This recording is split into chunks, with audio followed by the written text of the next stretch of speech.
Touch coming out to the Prison Riot Radio. And I got a second batch from my main man, my brother, man, Raheem, the brother that put the movie together with me. I want to send a shout out to him. Assalamu alaikum, man.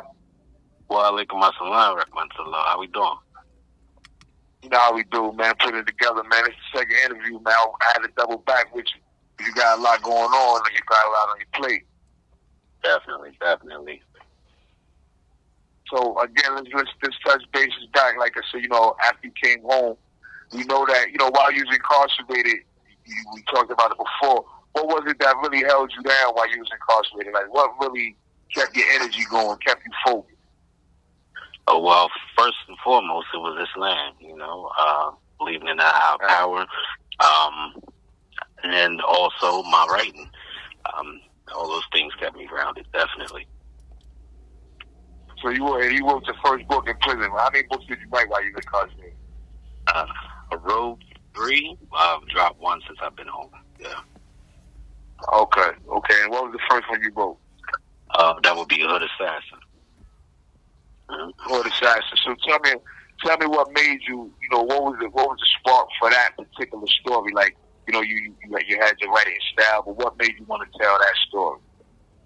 That story, it was what I come from, the inner cities of Wilmington, Delaware, and Philadelphia. So, it's what I come from. So I just wanted to tell that street story. I got you. And then once you got the hang of it, your second book was what? When the Chips Fall. When the Chips Fall, okay. And so both of these were done while you were incarcerated, you said, and then when you came home, what was the one you wrote? That was Hood Assassin. I dropped that one when I came home. Oh, okay, so you wrote it in prison, but you dropped it after you came home. That's correct. Yeah. Got you. So, you hit the ground running. How long you been home? I've been home probably about a decade now. Okay. And so when you came home, what were some of the first things that you did? Because I know that you had a good support system. So, when you came home, what were some of the things that you had to get established? What were some of the harder things you had to do to get established?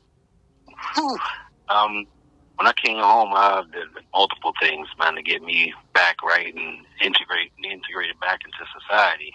I went to college when I came home. Okay. Yeah, and it was work off to the races, my first deal with my initial publisher fell through, so myself and my wife ended up starting a publishing company called 10-5 Publications, and that's what I dropped my first book on that. Yeah. Guys, so what did you go to school for? Initially I was a science major, and so I changed my major to business, and parlayed that into law later on. Oh, that's so what's right up, now man. I'm also a legal student. Yeah.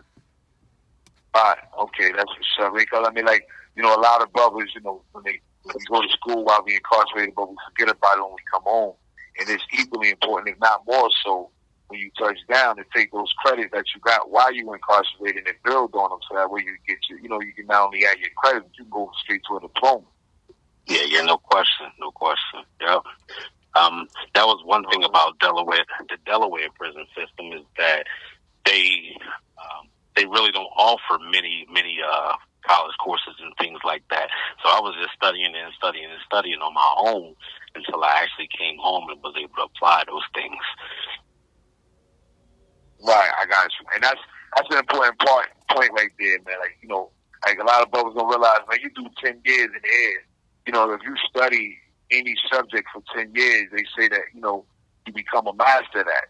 And that's enough time to get a PhD on the street. So by the time you walk out of here, you can have a knowledge of a subject at the level of a PhD. So when you walk in any college, it'll be a sink for you to breeze through it. Yeah, no question. 10,000 hours. There you go. Yeah. Exactly. That's it. 10,000 hours, you master it. So tell me about this movie, man. You making movies, you don't went from writing books to getting college degrees to making movies, bro. Like, you know what I mean? Like, you just example of how you come home and make things happen. Tell me about the movie. Well, so the film that we're putting together now is just about raps, really. It's a movie movie called Lux Life.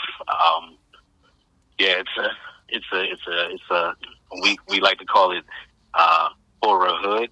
It's a inner city setting, but it's got that horror element to it. So we got a lot of names there too as well. We got Black Madam, who's playing the devil. Now that's an awesome thing there. Right. Also helping us out on the production side of things, we have Dana Dane, and that's a blessing as well. And, Absolutely. Yeah. Absolutely, man. Absolutely. So, can you tell me tell me what you would share with brothers ancestors who, when they first get incarcerated, like what are some of the tips that you have for somebody when you first start there? I know it sounds cliche, but stay sucker free. Stay sucker free. Yeah. Stay away from those. Right. Stay away from those elements that are going to pull you back into it. When you get in those situations, it's easy to get pulled into the madness of the prison system. But but if you work on certain things while you're in there, bettering yourself. I mean, those. You just think about. I mean, with time, man, time can be a blessing or a curse, man, depending on how you use it. Absolutely. Absolutely. So, it's the advice I would give, man. Utilize the time wisely. Learn as much as you can learn. So when you come and hit the streets, man, you can hit the streets running. And I mean, it's a life changing thing when you utilize the time well. Absolutely. And what you say can't be. You can't be emphasized enough, man. Staying sucker free, staying away from those elements. Because for a lot of people, first time getting incarcerated, you don't know what to expect. You know what I mean? You know what you done seen in movies. You know what your uncles and your brothers and people on the street have told you. So now they usually do all the gory stuff. They don't tell you the boring stuff. You know what I mean? So you really pretty much geared up for something to jump off as soon as you walk through the door. So. You got to know what the elements are going to be that you involve yourself in, the people you involve yourself in, because the people who usually first gravitate to you, a lot of the time they be some bullshit. You know what I mean? Like because on the strength they trying to see where you at. Yeah, no question.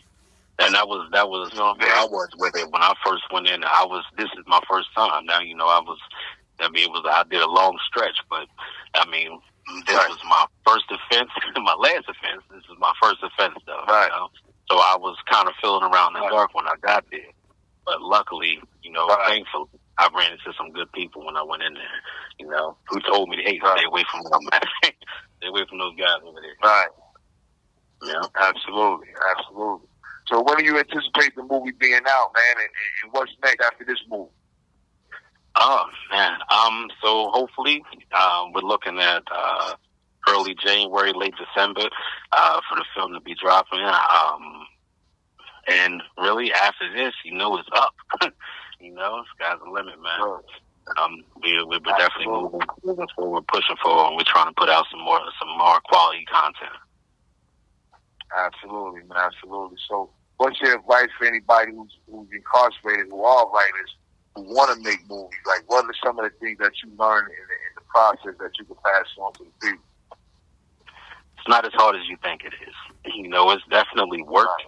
It's definitely work, and definitely have to be consistent. But if that's what you want to do, this is the side of things you want to be on. Man, keep pushing forward, and don't let anybody tell you can't do it. Absolutely. That's the main thing, man. Like, knowing that. A lot of times we feel like we can't do things. Being incarcerated, we go home and we run into all these brick walls, man. But we got to know how to make a wall, how to make a hole in the wall, create a door. And you've done that well, man. You never let the world, set you out, because you came with it. You came back with knowledge. You came back with drive. You came back with the resources. And so that's definitely a plus. I definitely salute you, and I appreciate your time to be able to come through and kick it with the people, man. Give the people one more little jewel of advice. Hey, man, always be positive, always trust in the law, and always trust your instincts when you're trying to do something. Don't let negative influences discourage you from doing that, man. Keep pushing forward and keep your eyes on that prize, man. It'll happen. Absolutely. Absolutely, man. Like I said, man, I appreciate your time. I look forward to seeing what you do next, man. When the movie drops, man, I definitely want to get you come back on, man, and talk about the movie, talk about the experience. And, like I said, don't be a stranger, bro. Definitely. All right, bro. I appreciate you, man. This is Dutch signing off of Prison Line Radio, man. Peace.